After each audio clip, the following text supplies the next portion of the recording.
নমো নারায়ণ নমো নারায়ণ নমো নমো নমো নারায়ণ নমো নারায়ণ নমো নারায়ণ নমো নমো নমো নারায়ণ নমো নারায়ণ নমো নারায়ণ নমো নমো নমো নারায়ণ নমো নারায়ণ নমো নারায়ণ নমো নমো নমো নারায়ণ নমো নারায়ণ নমো নারায়ণ নমো নমো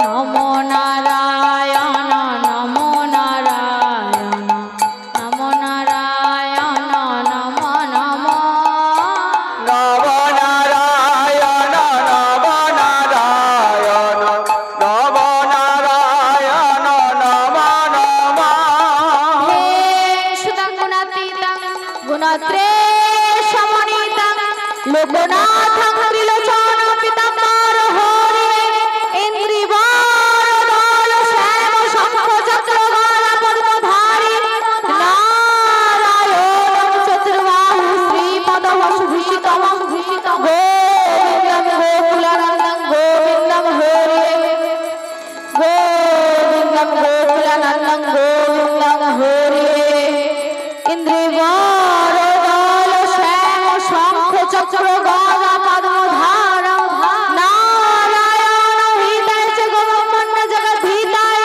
শ্রীকৃষ্ণায় গোবিন্দায় নমো নমঃ পাপহং পাপকর্মং পাপমং ত্রায়ং পুত্তরিকাক্ষ সর্বপাপ হরি হরি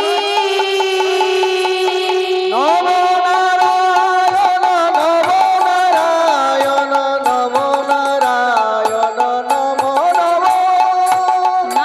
নারায়ণ নমো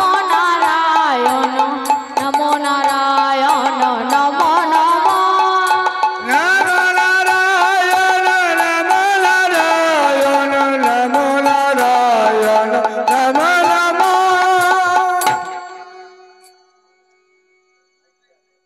ভাবে ভগবানকে ডাকতে লাগলেন ভগবান না এসে থাকতে পারলেন না ভগবান কি করলেন বৈকুণ্ঠ ছাড়িয়া লক্ষ্মী পতি নারায়ণ বৈকুণ্ঠ ছাড়িয়া লক্ষ্মী পতি নারায়ণ বৈকুণ্ঠ ছাড়িয়া লক্ষ্মী পতি নারায়ণ বৈকুণ্ঠ ছাড়িয়া লক্ষ্মী পতি নারায়ণ কংস কারাগারে আসি দিলা দর্শন আর কংস কারাগারে আসি বল দর্শন কংস কারাগারে আসি দিলা দর্শন আর কংস কারাগারে আসি হল দর্শন যখন কৃষ্ণ জন্ম নিলেন দৈব কিরুদরে আর যখন কৃষ্ণ জন্ম নিলেন দৈব কেরুদরে যখন কৃষ্ণ জন্ম নিলেন দৈব কিরুদরে যখন কৃষ্ণ জন্ম নিল দৈব কিরে ঘরে মথুরাতে দেবগণ পুষ্প বৃষ্টি করে মথুরা ভগবান পুষ্প বৃষ্টি করে মথুরাতে দেবগণ পুষ্প বৃষ্টি করে আর মথুরা ভগবান পুষ্প বৃষ্টি করে সম্ভব আমি যুগে যুগে সম্ভব আমি যুগে যুগে সম্ভব আমি যুগে যুগে সম্ভব আমি যুগে যুগে এলো আমাদের নারায়ণ এলো সম্ভব আমি যুগে যুগে এলো আমাদের নারায়ণ এলো সম্ভব আমি যুগে যুগে এলো আমাদের নারায়ণ এলো সম্ভব আমি যুগে যুগে এলো আমাদের নারায়ণ এলো সম্ভব আমি যুগে যুগে আজ নারায়ণ কংসের কারাগারে এসে মাতা দেবকীর গর্ভে জন্ম নিলেন। আর জন্ম নেওয়ার সাথে সাথে যখন বসুদেব সন্তানটিকে দেখলেন, দেখছে কত সুন্দর পুত্রের জন্ম দিয়েছে দেবকী, দেবকীকে জাগাচ্ছে, দেবকী দেখো দেখো কত সুন্দর সন্তানের জন্ম দিয়েছো তুমি, উঠো গো দেবকী ধ্বনি দেখো গো চাহিয়া, উঠো গো দেবকী ধ্বনি দেখো গো চাহিয়া, উঠো গো দেবকী ধ্বনি দেখো গো চাহিয়া, উঠো গো দেবকী ধ্বনি দেখো গো চাহিয়া। কি সুন্দর পুত্র তোমার জন্মিল আসি, আর কি সুন্দর পুত্র তোমার হইল আসিয়া, আরে কি সুন্দর পুত্র তোমার জন্মিল আসি, কি সুন্দর পুত্র তোমার হইল আসিয়া। তাই দেবকীকে যখন জাগাচ্ছে তখন দেবকী আস্তে আস্তে উঠে দেখে সামনে অতিথি নয়, সামনে তাদের পুত্র নয়, তাদের পুত্র নয়, সে হলো শঙ্খ চক্র গদা পদ্মধারী নারায়ণ। নারায়ণকে দেখে বলছে, কি স্বামী এ আপনি কাকে পুত্র বলছেন? এ তো নারায়ণ, আসুন আসুন আমরা এই নারায়ণকে প্রণাম করি। তাই দেবকী বসুদেবকে বলছে, ও হে না এই তো প্রাণনাথ, প্রণিপাত করি চরণে চরণে, ও হে না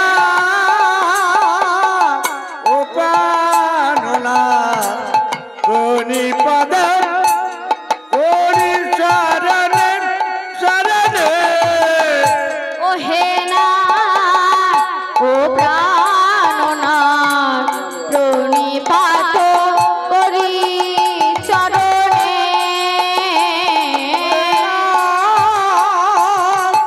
ও প্রাণনাথ, প্রণিপাত করি চরণে চরণে।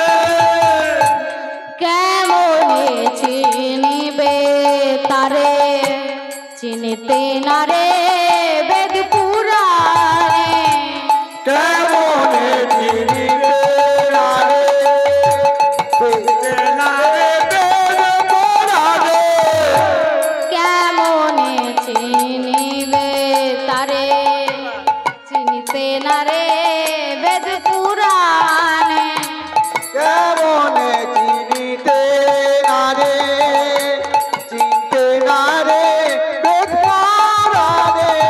ও হে নাথ হে প্রাণনাথ, প্রণিপাত করি চরণে চরণে, ও হে নাথ, ও প্রাণনাথ, প্রণিপাত করি চরণে চরণে। ও হে নাথ, ও প্রাণনাথ, প্রণিপাত করি চরণে চরণে। তাই আজ নারায়ণ বললেন, মা কোন শাস্ত্রে আছে মা যে মা হয়ে সন্তানকে প্রণাম করে? কি বললি বাবা, তুই আমাকে মা বলে ডাকলি? তবে শোন বাবা, আমি যদি তোর মা হই আর আমার যদি এইরকম অবস্থা হয়, তাহলে আরো যারা মায়েরা আছে তাদের কি হবে বাবা? বলে, মা এতে তো আমার কিছু করার নেই, এ হলো নিজেদের নিজেদের কর্মফল। কর্মফল? হ্যাঁ মা, কাঁদালে কাঁদিতে হয় মাই, হাই শাস্ত্রে তুমি কাঁদাছো তাই তোমায় কাঁদতে হবে, তোমার কর্মের ভাগার কে নেবে?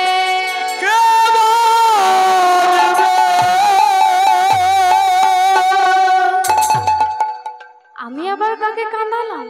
মাগো এই যুগের কথা নয় মা, এ হলো ত্রেতা যুগের কথা।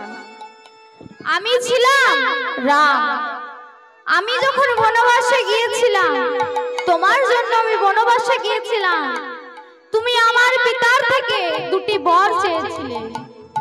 প্রথম বরে নিজ পুত্র ভরতকে সমগ্র অযোধ্যাবাসীর রাজা করেছিলে, আর দ্বিতীয় বরে তুমি আমাকে 14 বছরের জন্য বনবাসে পাঠিয়েছিলে। কিন্তু মা, যখন আমি বনবাসে যাচ্ছিলাম, আমার মা কৌশল্যা কত হা রাম বলে কেঁদেছিল। তাই আমার মা এত করে কেঁদেছিল শুধু তোমার জন্য।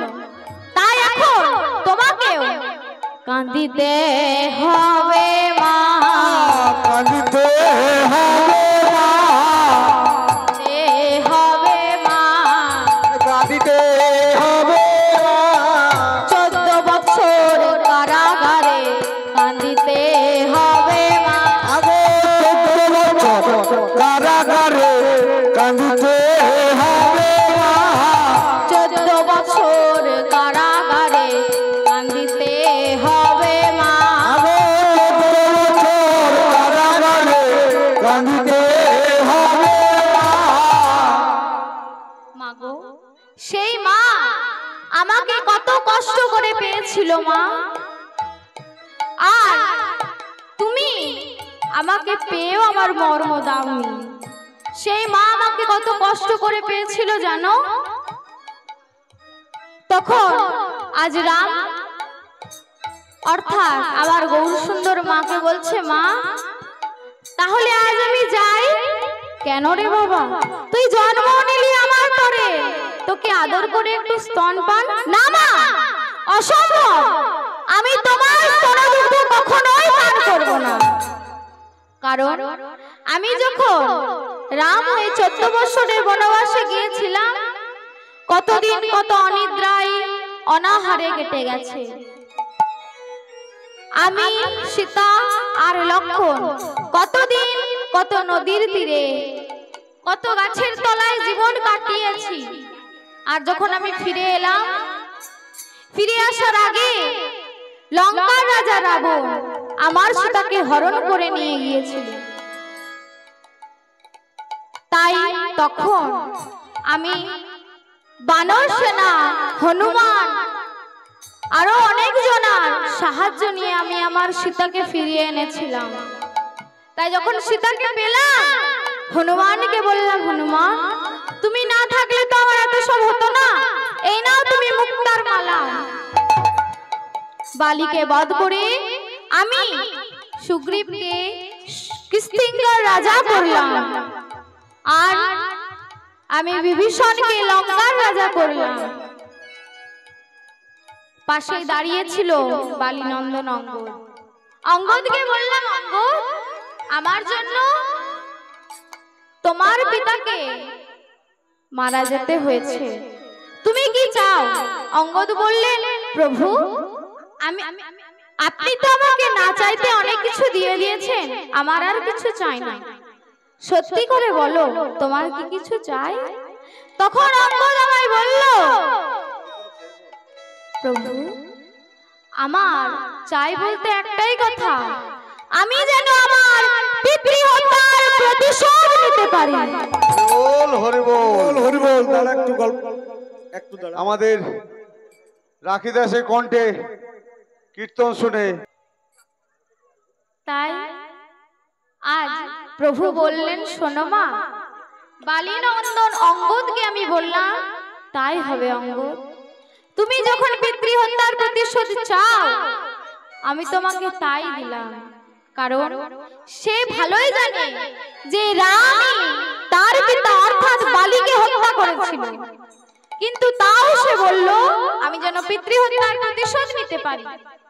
রাম বলল, অঙ্গদ তাই হবে, আমি পরের জন্মে হব দ্বিভুজ মুরারি, আর তুমি হবে জরাবেদ। তোমার হাতের মৃত্যুকে আমি বরণ করে নেব। তাই পাশেই দাঁড়িয়ে ছিল বিমাতা কইকেয়ী। কইকেয়ী বলল, বাবা রাম, আমার জন্যই তো তোর সবকিছু হয়েছে। বলে মা, কুপুত্র যদি হয় কুমাতা কখনোই নয়। তুমি কি চাও বলো মা? আচ্ছা আমি তোমাকে বলছি, আমি তোমাকে কথা দিলাম জন্ম জন্মান্তরের জন্য তুমি আমার মা আর আমি তোমার সন্তান হয়ে জন্মাবো। এই কথা মায়ের বিশ্বাস হয়নি, তাই বিমাতা কইকেই একটা দুধের বাটিতে বিষ মাখিয়ে রামকে খেতে দিয়েছিলেন। রাম অন্তর্যামী বুঝতে পেরে বলে, ছি মা, আমি তোমাকে প্রতিশ্রুতি দিলাম আমি তোমার সন্তান হয়ে জন্মাবো, এই কথা তোমার বিশ্বাস হলো না? তাই তুমি আমাকে দুধ মাখা দুধে বিষ মাখিয়ে খেতে দিলে। তাই আমি তোমাকে বলছি, আমি তোমার সন্তান হয়ে জন্মালেও কখনো তোমার স্তনদুগ্ধ পান করব না। তাই আজ এই কথা বলা মাত্রই আজ শ্রীকৃষ্ণ বললেন, মা আমি তোমাকে কথা দিয়েছিলাম তোমার স্তনদুগ্ধ পান করব না। আমি যাব তার ঘরে যে আমাকে এতদিন তপস্যা করে চেয়েছে। তাই আজ তিনি তার পিতা অর্থাৎ বসুদেবকে বললেন, পিতা আপনি আমাকে তার ঘরে রেখে দিয়ে আসুন। কার ঘরে? না মা, ধরার ঘরে, যিনি হয়েছেন মাতা যশোমতী, মা ধরা আর পিতা দ্রোণ। দ্রোণ আর ধরা রাজা আর রানী ছিলেন, কিন্তু তারা দান করতে খুব ভালোবাসতেন। এবার দান করে করে যখন রাজত্বে কিছুই থাকলো না, ভিক্ষা করে জীবন প্রতিপালিত করতে হতো। একদিন দ্রোণ অর্থাৎ রাজা গেছেন ভিক্ষা করতে, আর এই দানের মাহাত্ম্য ছড়িয়ে পড়েছে চারিদিকে। নারায়ণ এলেন মাকে পরীক্ষা করার জন্য, যে মায়ের ঘরে তো কিছুই নেই, আমি যদি যাই আমাকে কি দিয়ে আমার ক্ষুধা নিবৃত্ত করে আমি দেখব। এবার নারায়ণ যেই না একটা অভুক্ত অতিথির রূপ ধরে গেলেন, মাকে বলে, মা কেউ ঘরে আছো? আমাকে চারটি খেতে দেবে মা। দরজা খোলে মা ধরা, বলে, আসো বাবা আসো। এবার নারায়ণের চরণ ধুইয়ে দিলেন, মাথার কেশ দিয়ে চরণ দুটি মুছিয়ে দিলেন, আসন পেতে বসতে দিলেন, জল খেতে দিলেন। এমন সময় মনে মনে চিন্তা করছে, আমি তো বসতে দিলাম, কিন্তু অতিথিকে সেবা দেব কি? আমার বাড়িতে তো কিছুই নেই, চাল ডাল সব শেষ হয়ে গেছে। স্বামী গেছে সে ভিক্ষা করতে, কোন বেলায় ফিরে আসবে কে জানে। কিছু করার নেই, তিনি নিজেই গেলেন ভিক্ষা করতে। দাঁড়ে দাঁড়ে ভিক্ষা করে যখন কিছুই পেলেন না, তখন তিনি কি করলেন? বাড়ি ফিরে এলেন। বাড়ি ফিরে আসতে আসতে একটি নির্জন স্থানে দেখলেন একটি মুদির দোকানদার দোকান খুলে বসে আছে। মুদিকে বলে, মুদি তুমি বড় মঙ্গলময়, তুমি বড় কৃপাময়। শোনো মুদি, তোমার সাথে আমার একটা দরকারি সময় দেখা হলো। আমার বাড়িতে না অতিথি এসে দাঁড়িয়ে আছে, চাল ডাল কিছু নেই, আমি তাদেরকে সেবা দিতে পারছি না। আমাকে ধারে কিছু চাল ডাল দেবে, আমি গিয়ে রন্ধন করে তাদেরকে খেতে দেব। তখন সেই মুদির দোকানদার বলল, না না মা, আজ আমি এই দোকান খুলেছি, আর তাছাড়া অনেকে আমার কাছে ধারে চাল ডাল নিয়ে চলে যায় টাকা ফেরত দেব বলে, কিন্তু তারা আমাকে আর টাকা শোধ করে না, এমনকি এই পথ দিয়েই আর বেরোয় না। আমি তোমাকে আর ধারে দিতে পারবো না। তখন বলে, মুদি আমার কাছে তো কিছু নেই যে আমি তোমাকে বন্ধক রেখে তোমার কাছে চাল ডাল নিয়ে যেতে পারবো। আমি যদি আমার এই চরণ দুটো বাধা রেখে তোমার কাছে চাল ডাল নিয়ে যাই তাও হবে না, আমাকে তো চলে চলে বাড়ি ফিরতে হবে।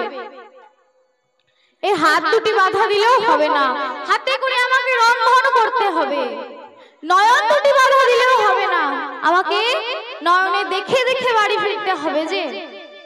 তাহলে আমার কাছে কি এমন কিছু নেই যেটা আমি তোমাকে দিয়ে চাল ডাল নিয়ে যেতে পারবো?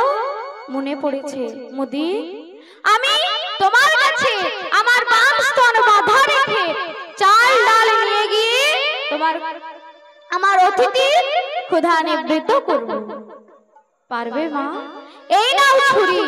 যেই না মা ধরা বাম স্তন বাঁধা রেখে চাল ডাল নিয়ে বাড়িতে গেলে, বাড়িতে গিয়ে রন্ধন করে যেই না সেবা দিয়েছে, কয়েক ফোঁটা রক্ত অন্নই পড়ে গিয়েছে। এবার সেই অন্ন যখন নারায়ণ সেবা করতে যাবে, দেখে রক্ত। একি মা, এই অন্নে এত রক্ত কোথা থেকে এলো? তবে কি তুমি অসুচি? না বাবা না। তাহলে কি হয়েছে আজ তোমাকে বলতেই হবে। মা ধরা আর কিছু আটকাতে পারলেন না, সকল কথা এক এক করে খুলে বললেন। যেই না সব কথা খুলে বলেছে, নারায়ণ মনে মনে চিন্তা করছে, না না, মাকে তো আর না ধরা দিয়ে থাকা যাবে না, মাকে ধরা দিতেই হবে। তাই বললে, হ্যাঁ ধরা দেখো আমি কে,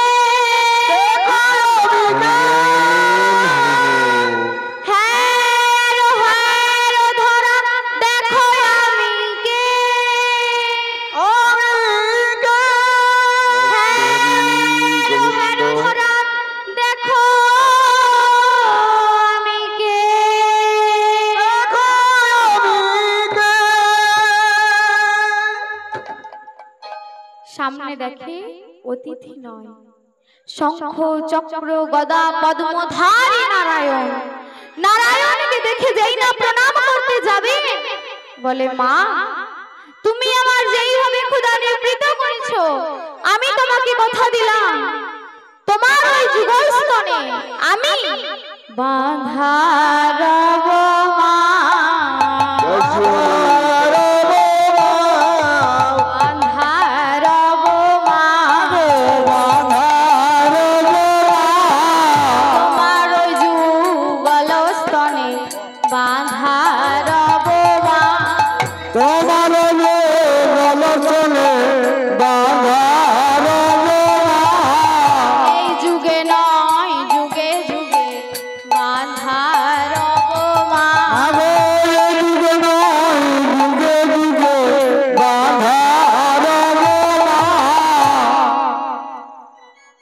যখন মাকে কথা দিলেন, বলে মা তুমি আমাকে প্রণাম করো না মা, কারণ আমি যে তোমার সন্তান।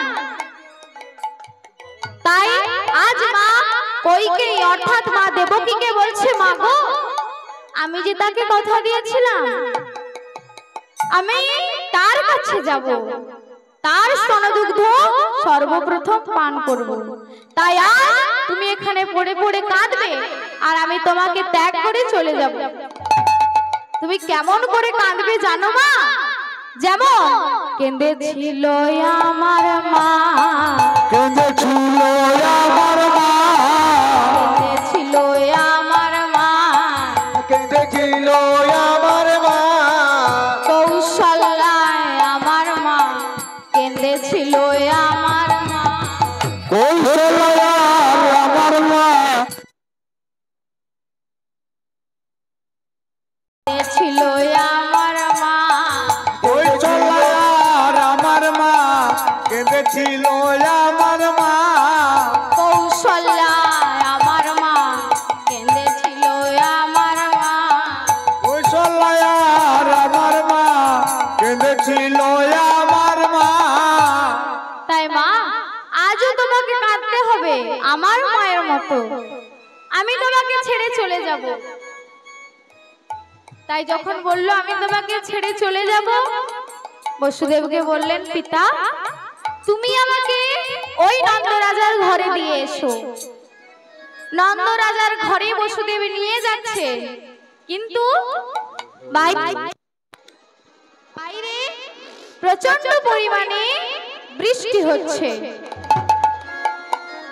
কেমন ভাবে? ঝিম ঝিম ঝিম বৃষ্টি পড়ে চমকে চপলা আরে ঝিম ঝিম ঝিম বৃষ্টি পড়ে চমকে চপলা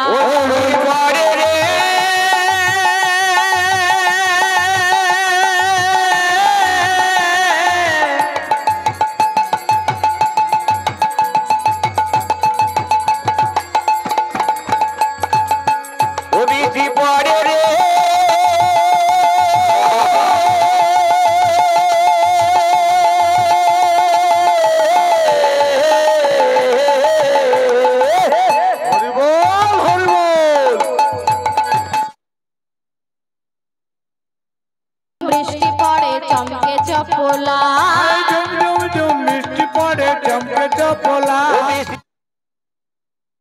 বৃষ্টি পড়ে রে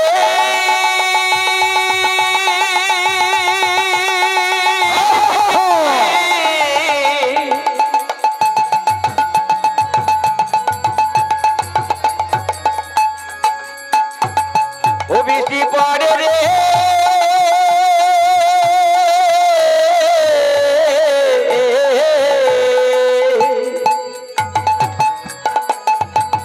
হরিবোল হরিবোল ঝমঝমা ঝম বৃষ্টি পড়ে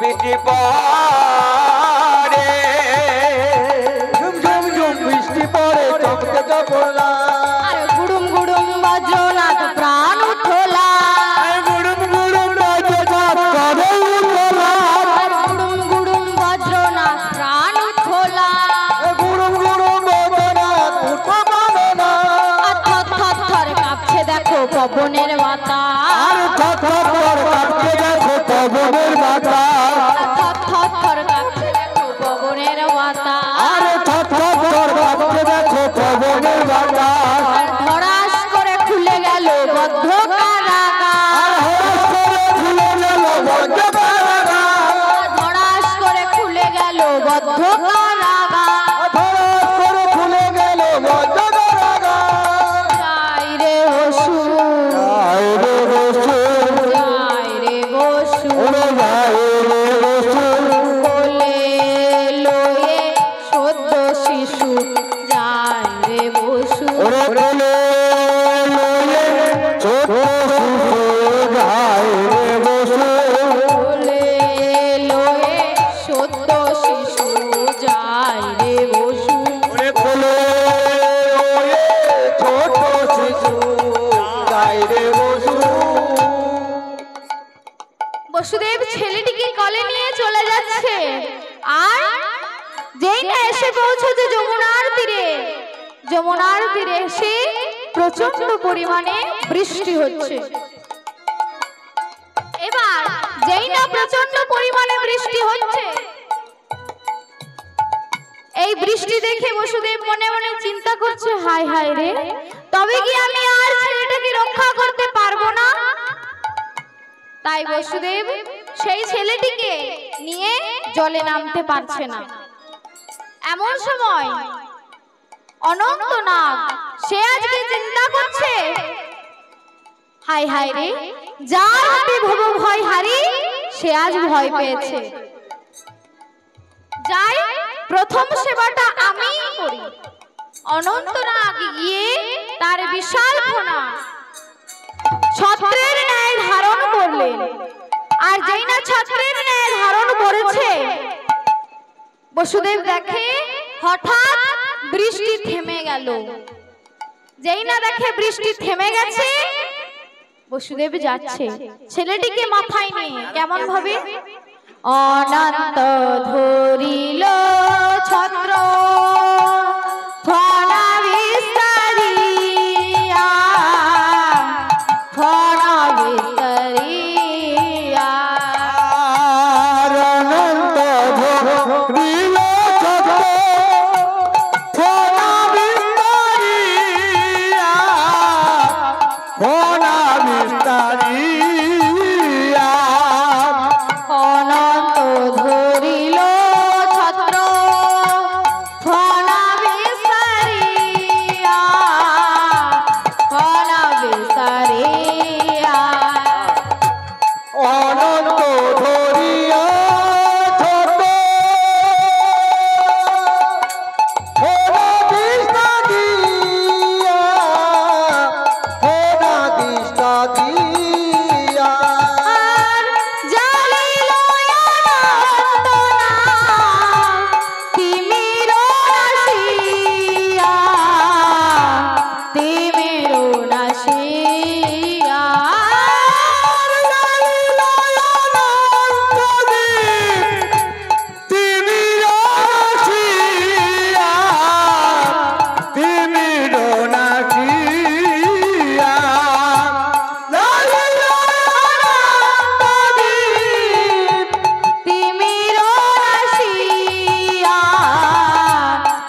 ধারণ করে চলে যাচ্ছে, আর বসুদেবও চলে যাচ্ছে।